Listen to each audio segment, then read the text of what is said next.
Let's take a minute to talk about overwintering your bees. Now, I don't have any bees to show you.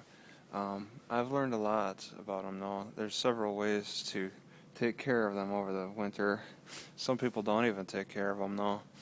Uh, as small hobbyists who have only maybe 2 or 3 hives, some people just let them die.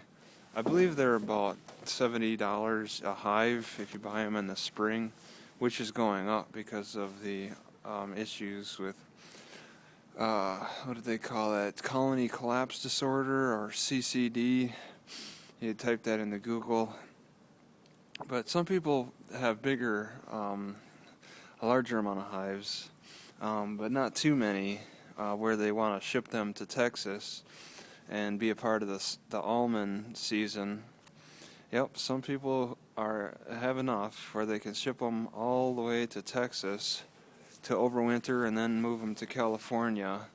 It's the great migration of bees, and it's one of the biggest drivers for the almond production is to keep them strong and healthy for that 2 or 3 week blossoming of the almond trees in California.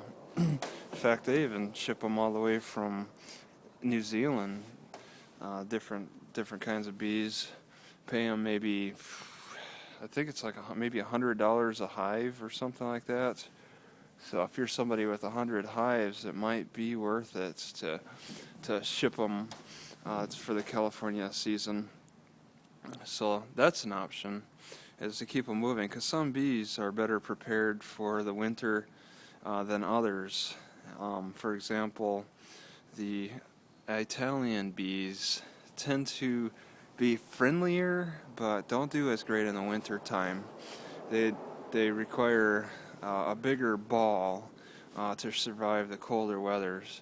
Yes, they swarm, and that's a ball where they just stick really close together. They huddle really close, and they need to form about the size of a basketball within the Langstroth hives to maintain a good temperature of about 98 degrees. That's about human body temperature. We share a lot of characteristics with the honeybee. That's partly why we're even able to eat the honey they produce. But some bees are able to survive that cold a lot better than others.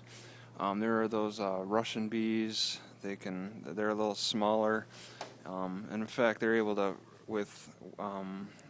to fight off the varroa mite a little better.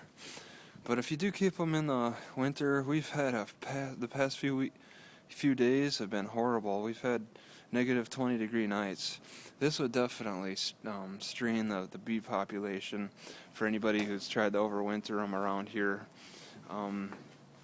The bees, the weaker hives may have either died, or they've eaten a lot of extra honey to keep warm, to produce that heat necessary to, what do they say, shiver themselves warm. So it's not a good time to check them though. You'd want the temperatures outside to be at least 60 degrees. You don't want to check them until the springtime. If you do, it's that rush of cold air that would instantly kill them, instantly freeze them. They need all the insulation they can get. And if you're insulating the hive, you want to just cover it as best you can. I think people, they use a plastic wrap with insulation. So you'd have insulation on the inside and plastic wrap to serve as the wind barrier. And then during warm days, maybe when it reaches 60 or so, open up a little hole that they normally use to enter and exit, so they can do their cleansing, which is pretty much pooping. They hold in their poop while they're winter stored, so that's necessary relief for them when the temperatures come back up. And they usually do in these Wisconsin winters. We could get up to 40 at some point. That's still a little close, but I mean, you have to help those bees relieve themselves. They have to keep their hive as clean as possible so they don't suffer any diseases sanitary-wise. But yeah, beekeeping can be fun. I've had a little on-the-job training. I enjoyed it. Just need to get some.